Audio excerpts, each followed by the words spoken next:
According to conventional wisdom, the Supreme Court decides what is constitutional and what is not. And yet recently, the New American published a cover story entitled, "The U.S. Supreme Court, the Enemy of the Constitution." Let's take a look.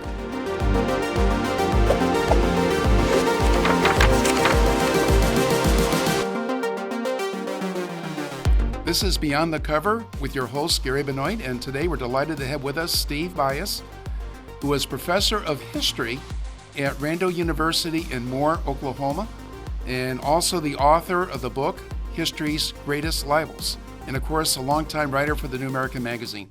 Steve, we're glad to have you with us today. Well, it's a real honor to be on with you today, Gary. Now, Steve, you wrote the cover story for the latest issue of the New American Magazine entitled, "The U.S. Supreme Court, the Enemy of the Constitution." Why are you referring to the Supreme Court as an enemy of the Constitution? Well, of course, the framers set up the Supreme Court of the United States, and it could not be an enemy of the Constitution if it was operating as the framers intended the Supreme Court to operate. What the Supreme Court in recent years has done is they have decided that they are going to implement a particular agenda. And so instead of fulfilling their actual role that the framers intended for them to fulfill, which is to hear cases arising under the Constitution and make decisions on those cases, they have decided that they can change the Constitution to fit whatever they feel like it ought to be, and anybody that is trying to usurp the Constitution, I would say, is an enemy of that Constitution. But isn't the Supreme Court, at least according to conventional wisdom, that is supposed to decide what is constitutional to begin with? So the Supreme Court says such and such is constitutional. That doesn't necessarily make it constitutional? Well, all people in the federal government, they do take an oath to the United States Constitution, and that would include members of the Supreme Court. And so obviously what's going to happen is if a case comes before them, what they should do is apply the Constitution to that case. And if the law, for example, conflicts with the Constitution, then they would have to go with the Constitution. The problem is that that's not what they're doing in most cases anymore. They're sitting there and deciding, well, what should the law be instead of what is the law. It's sort of like if a football official decided, well, this shouldn't be the rule, I'm going to just change it. Well, that's not his job. His job is to apply the rules of the game of football.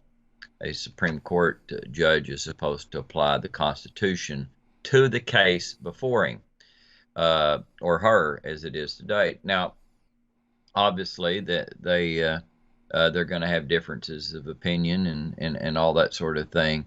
But many of the judges have openly said that they can just apply the Constitution to evolving standards. Well, who are they to decide what the evolving standards are? They're not. Right. That's not their role.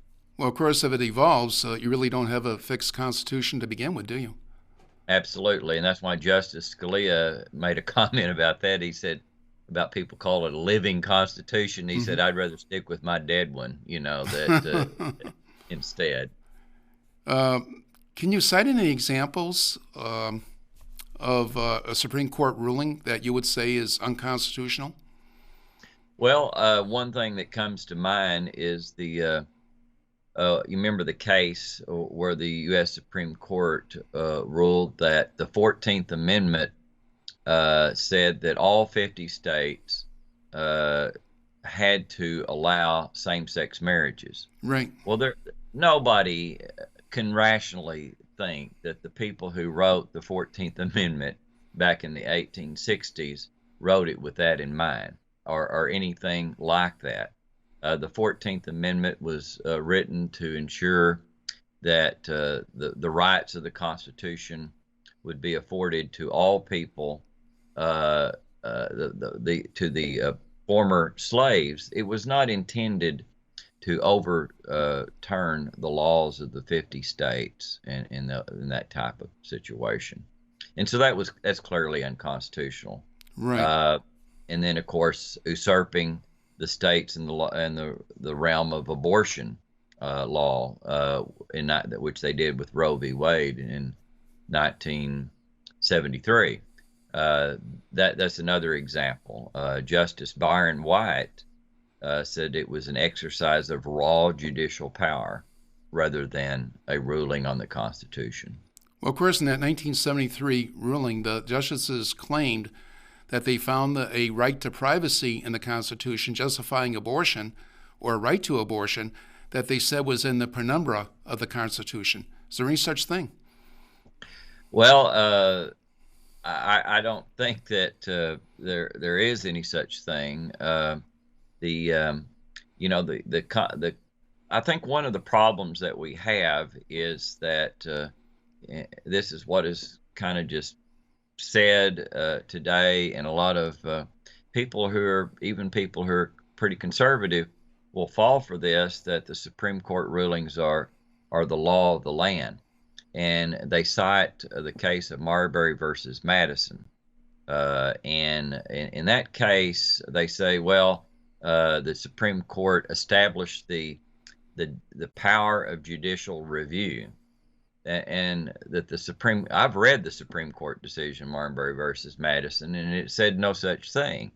Chief Justice Marshall, said that they had a duty to review acts of Congress in cases that were before them. He didn't use the word power of judicial review. He just said the Constitution is the supreme law of the land. And it was not his opinion that was important. It was what the Constitution said. No, they don't have, they don't make the law. The Constitution is very clear that Congress makes federal law.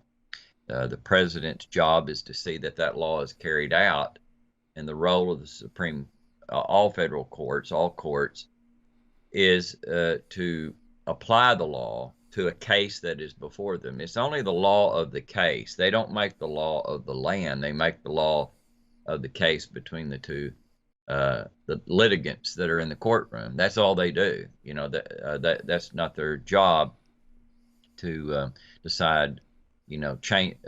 They weren't given the power to amend the Constitution to their liking, is what I'm trying to say. Right. But when the Supreme Court oversteps its proper authority and does things it should not do, does things that are unconstitutional, what redress is there? Let's take, for example, Roe versus Wade, that created the so-called right to an abortion.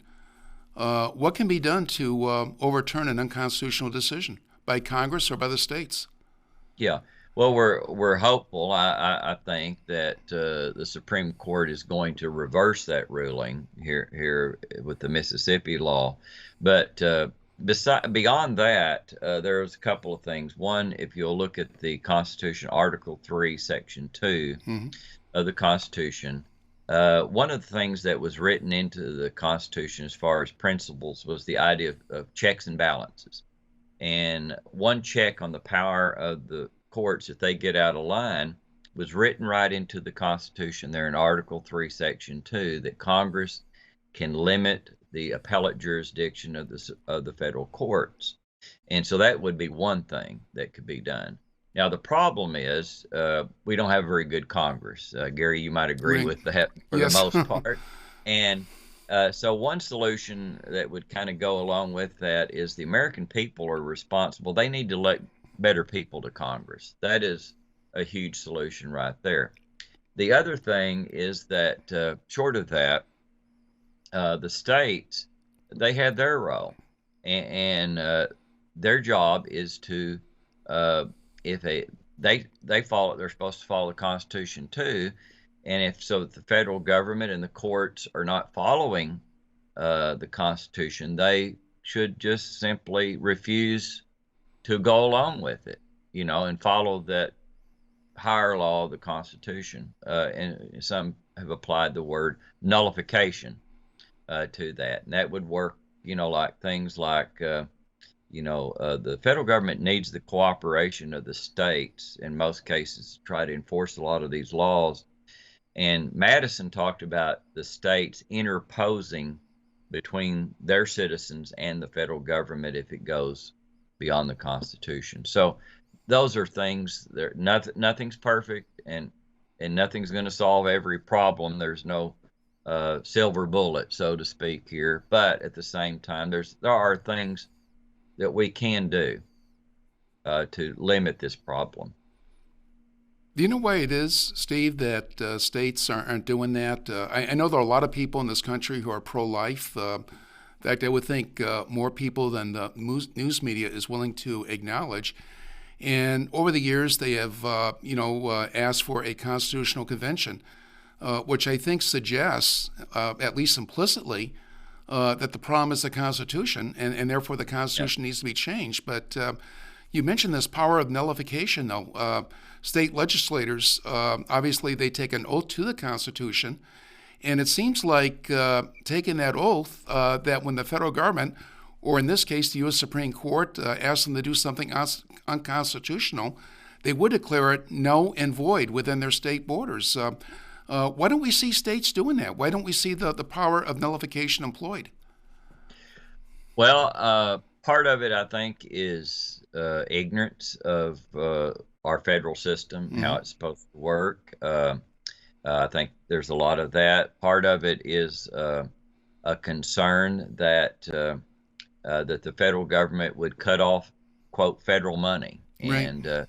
And I've long contended that one of the biggest problems that we had was the 16th Amendment, which allowed Congress to enact an income tax, gave Congress this pool of money that they can dole out to the states. And once you get somebody hooked, on some money, it's very difficult for the states to rebel against some federal edict then, because like you remember the 55-mile-an-hour speed limit that they had several years ago, Congress passed that, and all 50 states went along with it because they were concerned they would have their federal highway money cut off. And I think that's a huge thing. I think I've read all kinds of statistics that of a state's budget, it's over a third of the state's budget money comes from the federal government. And they're concerned that they'd be thrown out of office, if they rejected those federal funds, probably. Final question, Steve. What can be done to change that? What can the American people do? Let's say the average person who is pro-life, or the average person who recognizes that that the federal government has overstepped its proper authority. What can individual Americans do to get the government back on track? Well, one is obviously you want to elect better people to Congress. Now, in order to elect better people to Congress, you're going to have to educate your fellow citizens. And, I think it's well and good to contact your congressman. I think that's a good thing to do. However, if you don't have enough people contacting that congressman, they're not going to change. What we have to do is create a situation in which a person running for Congress on the grounds of following the Constitution, on things like you're talking about there, that they can get elected. That the general public, unfortunately, has been so miseducated and indoctrinated into these ideas that we have to change that. And of course, the John Birch Society, for example, does a really good job at educating and people to what the framers intended for the Constitution. And there are other organizations, but of course the JBS is, I think is the best at that. But that's what, any chance you have an opportunity as a private citizen to explain these things to other citizens, because most people don't understand. They don't know, they don't think about this, and so every citizen has a duty to save what we've got in this country, the Constitution of the United States. Right. And of course, you were talking about getting a better Congress, but you could apply those same principles to getting a better state legislature as well. Absolutely. And of course, you educate educate your fellow citizens and put pressure on the legislators, get better legislators in there who will stand up to the federal government. Well, thank you, Steve. We really appreciate having you on today. And for people watching who would like to see Steve's article on the U.S. Supreme Court, The Enemy of the Constitution, it's in the January 17, 2022 issue of the New American. And to order your copy, just click on the link in the description to this video. Thank you very much. All right. Well, thank you for having me today. Thank you, Steve.